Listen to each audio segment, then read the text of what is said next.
GhastlyGarlic Episode 40. Spectral Shadows, South Africa's Dark Investigation. Prologue, Shadows of the Unknown. In the heart of South Africa, where ancient traditions entwine with modern fears, lies a secret known to only a few. Hidden from the public eye, a special unit operates within the shadows.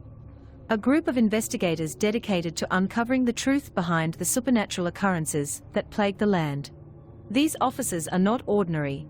They are chosen for their resilience against the dark forces that many refuse to believe in. The year was 1999, and a chilling case shook the wealthy suburbs of a quiet South African town. A millionaire, known for her reclusive nature, was found brutally murdered in her opulent mansion. The blood trail led from the front door to the study on the second floor, where a mysterious notebook was discovered, filled with pentagrams, cryptic symbols, and a chilling declaration of intent to kill. Despite the initial suspicion falling on her ex-husband's current wife, a woman notorious for her obsession with the occult, the case took a darker turn as the truth began to unravel. Rumors swirled about a shadowy figure, a detective with a reputation for solving the unsolvable, who was called in to investigate. This was no ordinary crime. It was the work of something far more sinister. The detective knew that this case would test the very limits of his faith and sanity. Chapter 1, The Call. Detective Kagiso Malangu sat in his dimly lit office, the air thick with the smell of old books and burning sage. A devout man, Kagiso had seen things that would make even the bravest of men tremble. His office was a testament to his strange career. A crucifix carved from bone, candles made from human fat, and an ancient Bible chained shut with iron links. These were not trophies, but tools of his trade, necessary for combating the dark forces that lurked in the shadows. The phone rang, piercing the silence. Kagiso knew before he answered that this would be no ordinary case. The voice on the other end was frantic, belonging to the local police chief, who had once dismissed Kagiso's methods as superstition. "We need you, Kagiso," the chief said, his voice trembling. "There's been another one, and it's worse this time." Kagiso's heart sank. He had been waiting for this call, knowing that the darkness he fought was far from vanquished. He grabbed his coat, a thick, worn leather that had seen countless battles, and headed out into the night. Chapter 2, The Mansion. The mansion was a sprawling estate on the outskirts of town, surrounded by high walls and dense, overgrown trees. The air was thick with tension as Kagiso arrived, the local officers looking pale and shaken. The gates creaked open as he approached, revealing a scene of horror that he had become all too familiar with. Blood stained the marble floors, leading from the grand entrance up the winding staircase to the study on the second floor. The air was cold, unnaturally so, and Kagiso could feel the presence of something malevolent lingering in the shadows. He followed the trail, his hand resting on the hilt of a small, silver dagger he kept hidden in his coat, a relic blessed by an ancient shaman. The study was in disarray, books and papers strewn about as if a great wind had swept through. On the desk, Kagiso found the notebook, its pages filled with symbols he recognized from his studies, symbols of dark magic, of summoning and sacrifice. But there was something else, something that sent a chill down his spine. Scrawled in blood on the walls were the words, "He is coming." Kagiso knew then that this was not the work of a mere human. This was something far older, something that had been awakened. Chapter 3, The Witch. The next day, Kagiso sought out the woman who had been the primary suspect, Nkuthula, the ex-wife's current wife. She lived in a secluded house deep in the countryside, surrounded by a garden of herbs and strange plants. The locals whispered about her, calling her a witch, a practitioner of dark arts. But Kagiso knew better. He knew that she was not the source of the evil, but rather someone who had come too close to it. Nkuthula greeted him with a knowing look, her eyes sharp and piercing. She invited him inside, where the smell of burning herbs filled the air. "You've seen it, haven't you?" she asked, her voice calm, but with an underlying tone of fear. "The darkness, it's been unleashed." Kagiso nodded. "What do you know about this?" Nkuthula sighed, her hands trembling as she poured them both a cup of bitter tea. "It's ancient, older than any of us. It feeds on fear, on pain. It was sealed away long ago, but something has brought it back." "Who?"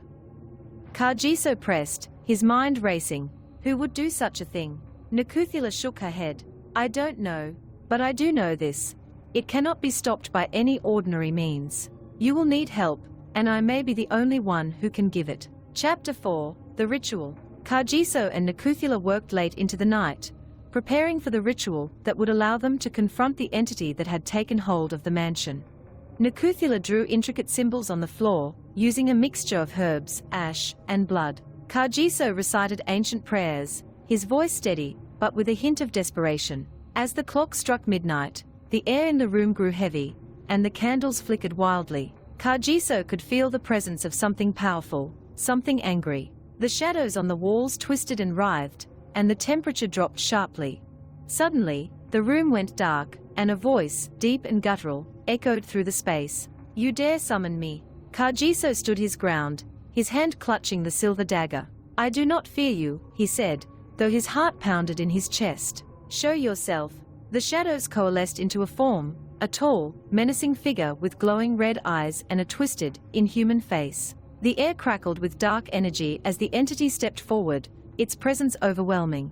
"You are brave, mortal," it hissed, "but you are no match for me." Kagiso raised the dagger, the blade gleaming in the dim light. "I will not allow you to harm anyone else." The entity laughed, a sound that sent shivers down Kagiso's spine. "You cannot stop me. I have been awakened, and I will not be bound again." With a swift motion, Kagiso lunged at the entity, but it moved faster than he could react. The room exploded with a blinding light, and Kagiso was thrown back, his body slamming into the wall. The last thing he saw before losing consciousness was the entity's glowing eyes, burning with an unholy fire. Chapter 5, The Aftermath. When Kagiso awoke, he was alone in the room. The symbols on the floor had been scorched into the wood, and the air was thick with the smell of smoke and sulfur. The entity was gone, but Kagiso knew that this was far from over. He staggered to his feet, his body aching from the impact. Nakuthula was nowhere to be found, and Kagiso feared the worst. He searched the house, but there was no sign of her. She had vanished, leaving behind only the remnants of the ritual. Kagiso knew that he had failed. The entity was still out there, free to wreak havoc on the world. And now, it knew that Kagiso was hunting it. Chapter 6, The Hunt Begins. The days that followed were a blur of sleepless nights and frantic research.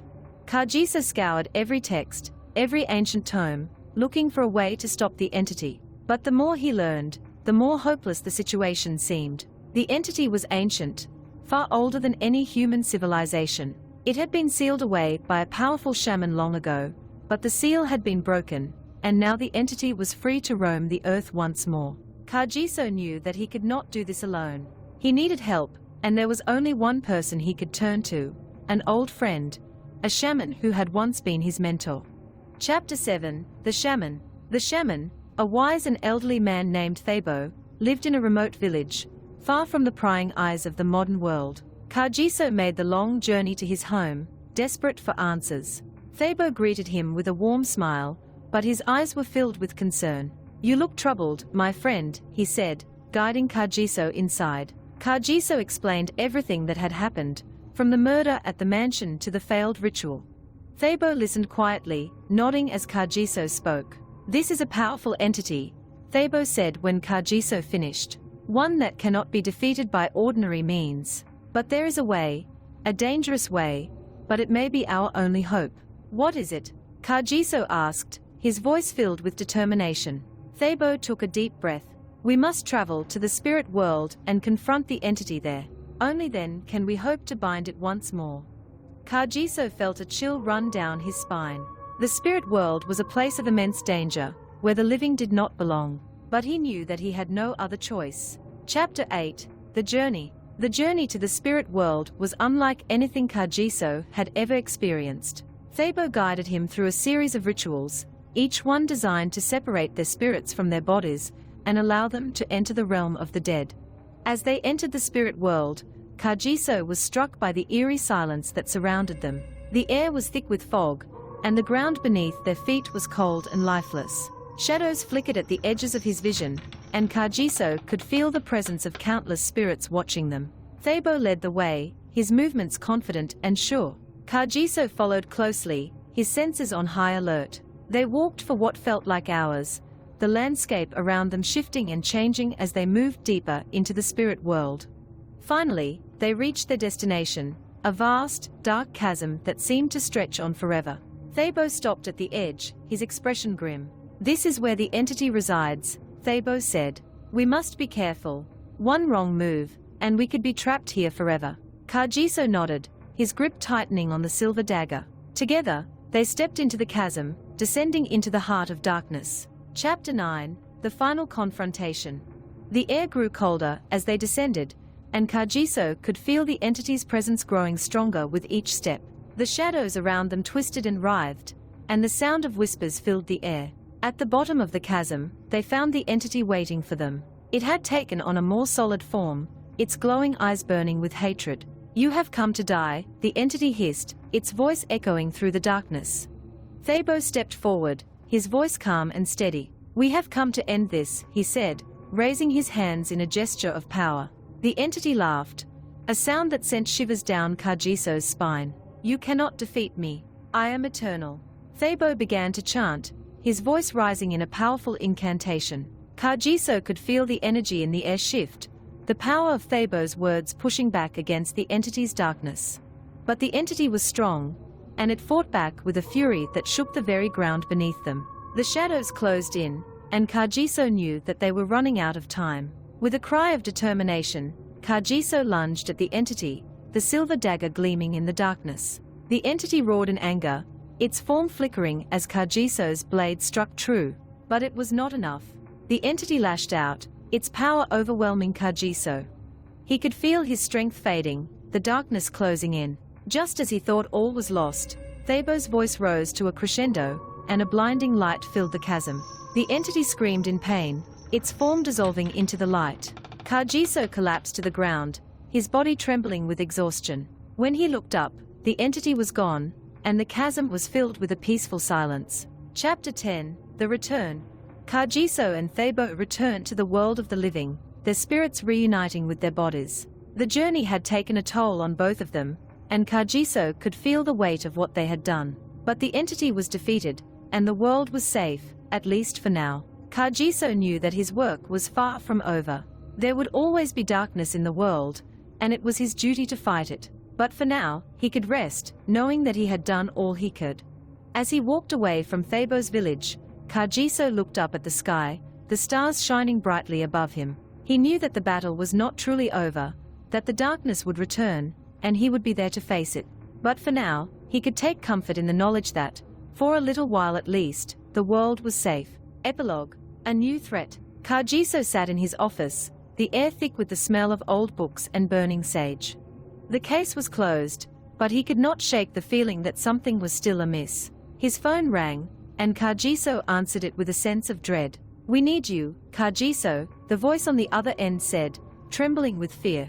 "There's been another one." Kagiso sighed, knowing that his work was far from over. The darkness was always out there, waiting for its chance to strike. And Kagiso would be there to meet it, no matter the cost. As the call ended, Kagiso looked out the window, his thoughts heavy with the weight of his duty. He knew that he could never truly escape the shadows, that the darkness would always find a way to return. But he was ready. The end.